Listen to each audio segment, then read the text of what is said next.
Hi, I'm Empress Rose, and this is the Empress.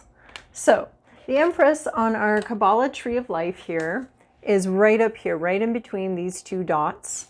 These two dots are both representing the third eye. Have we done the chakras here? Crown, third eye, throat, heart, solar plexus, sacrum, and root chakra right down here. So, anyways, the Empress is right up here in third eye. Knowing, understanding, intuition is what we usually think of as our third eye. And the Empress represents Mother Earth, all things in their time. It's card number 3. It comes before the Emperor and the Hierophant, and there's a reason for that. So we have the symbol of femininity here. We have the wheat here. Everything will ripen in its time. There's a creek here. Sometimes the creek goes gently through the forest, and sometimes it falls. The water will fall when it's time for the water to fall. So she's our Earth Mother, Earth Goddess. She represents the knowing, the trusting in time, trusting of the self. I think abundance is probably one of the key words, and it's that knowing of abundance, that resting in abundance. See how she's reclined here? She's not stressed out. She's not waiting for something to happen or anxious that something's going to happen. Everything in its time, and she's resting in that knowledge. Everything is in its time, that she is enough. She has plenty. There's no rush here. You can't rush. To rush something here is to destroy it. So this trusting in the universe to provide, in nature to provide. She's the Earth Mother. There are seasons to life, and she understands that and knows that. She's in no rush to get through spring. She's in no rush to get through summer. It happens. It's time. And this is talks about sort of the powerful supremacy of nature. That we are all beholden to nature. This is why she comes before the Emperor, who represents earthly institutions and power structures. This is the ultimate power that we all answer to: nature, time, the seasons, and the movement of time. We also have, she has she's relaxed because she's very confident in the future. She's confident in herself. She's confident in how she'll handle the future. This is an abundance attitude of there is enough, that I am enough, that there is no need, there is no want. There's also a sense here, right? Yes, motherhood. There's also a sense here, I want to move to this Empress from the Mystical Moments Tarot, of gestation. Things take the time it takes. She's not anxious or worried about this. She knows she's pregnant. It's sort of that intuition here. She knows she's pregnant. She knows she is birthing the future, that it comes when it's time. And that she has enough nutrients. She gives from an excess here, from an overflow. She's not depleted. She's abundant, right? It can represent motherhood. Or motherhood. When we get it, it can represent a mother. It can represent your own motherhood. There's a patience, though, with germination, an incubation period. Especially if we're talking about our journey and our trip, this is the incubation period where we're waiting for the time to be right. And we'll know when the time is right? Nature tells us when the time is right, when it's time to birth that baby and bring it out into the world. So we're talking about this gestational space that nature requires. Time for the seed to germinate, for that seed to start to crack open, time for the fetus to come into fullness, to be ready to be born into reality and into the world. So it's a knowing that, we're definitely going on this road trip to Arches National Park. This is going to happen. So in the reverse, the Empress is scarcity mentality, not feeling like you're enough. Maybe we might be talking about some kind of imposter syndrome going on here. There might be impatience and fear of the future, and fear of not having enough and not being enough and needing to fix things. And then there's going to be some impatience. I need to control things. I need to control the timing because we're feeling insecure. And there might be some stinginess as well involved, because the stinginess comes, of course, from feeling like you don't have enough. So therefore you can't share. You can't share because, you know, when you go on trips with people, you learn a lot about them. Anyway, I remember one friend telling his girlfriend, like, no, you can't have one of my cream cheese Danishes. I only have 6, you know, just 6. But he was in such a mentality, a shriveled, life is shriveled and mean and scarcity mentality, that 6 did not seem like enough to him. Nothing against him, he was a fine person. It's just a moment that you have sometimes when you're stressed and when life has thrown some other things at you. So other similar energies might be in the queens. Of course, we can find the Queen of Pentacles about a material abundance, Queen of Cups about a nurturing abundance, an ability to give out of emotional stability. And actually more of a King of Cups too. And of course, those are not gender specific.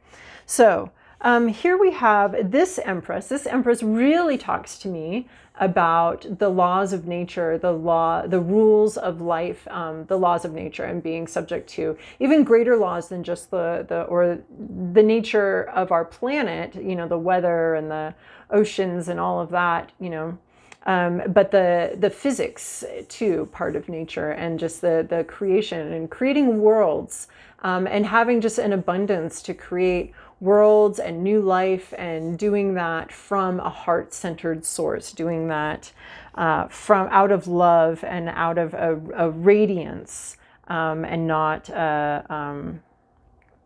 doling, but a generosity here. So the Empress, can be very generous. Typically that's the energy she's embodying, is very generous nature, the source of life. And of course, life takes time. Things take the time they take. So patience, not rushing. The patience of a billion years to create these worlds. The cycles of nature that are so beyond us and beyond our control. You know, there's that phrase, nature bats last. And I have no comprehension of anything about baseball, and please don't explain it to me. I'll just glaze over. Not that I hate it, it just doesn't stick. So, but the Empress here, that's that understanding that the supremacy of nature, of time, of things taking the time they take. So we also have this Empress here. So this one is going to highlight more. Here we have this tree that could have been great but got cut down too early through impatience, mismanagement. I don't know if you've ever seen, one of the worst things I've ever seen are really poorly pruned trees.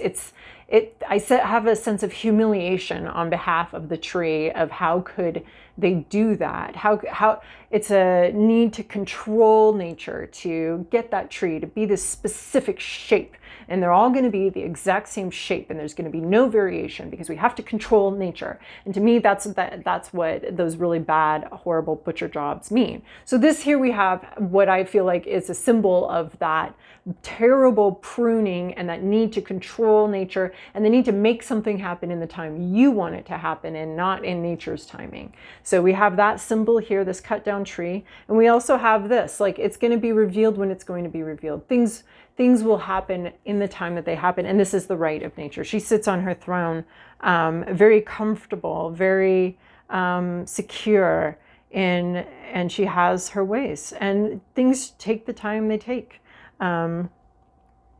Trusting the process, and trusting the process of manifestation, of bringing something into this world, this gestational process too, bringing something into the world, and trusting that, okay, maybe you got pregnant 2 weeks ago.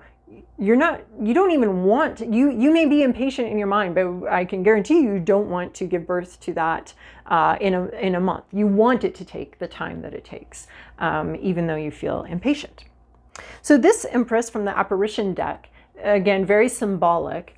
We have the heart, the love. We have the writing the future, the creation of the future. We have the feminine power here in the Arcana shell, talking about, you know, the labia and the female genitalia.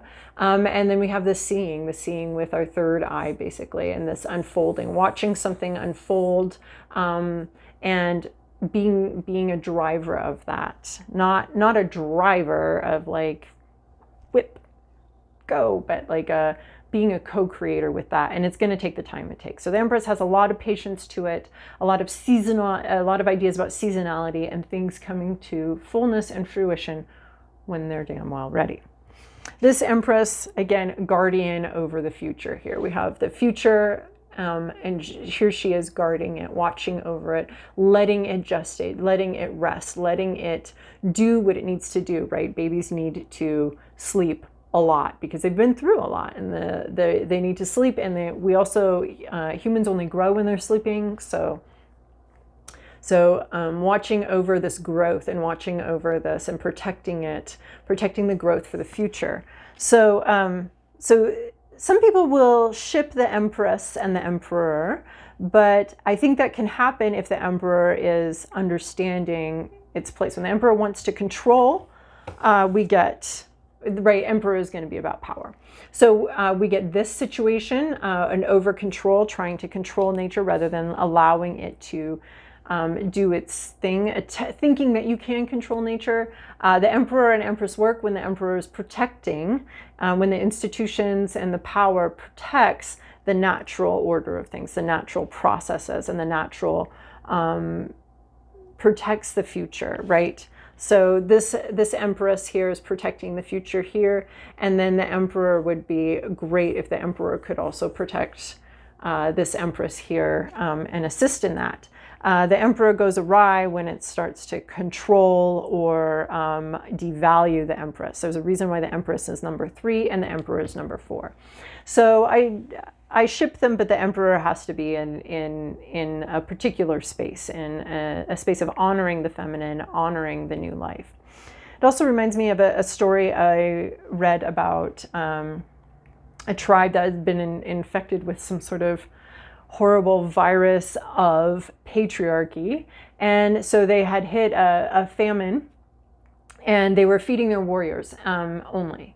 The warriors ate first because they needed to protect everybody, and they needed to farm, and they needed to go get the food. So that made sense to a certain degree. However, the tribe ended up dying out or having to be absorbed into another tribe because their children all died of malnourishment, and their women were too malnourished to bring in new life. So it was a smaller people group, not quite sure exactly where it was. It was a book I read about that. So that would be, this Empress not being honored. And of course, the times were tough and difficult decisions had to be made, but they weren't being made for the future. They were being made for more immediate concerns. So the Empress can be much more long-term thinking as far as the whole season, the whole year of seasons and going through that, and that need for the feminine to protect the future, safeguarding the future while also creating it, and then we lead directly into the Emperor, which we'll talk about next.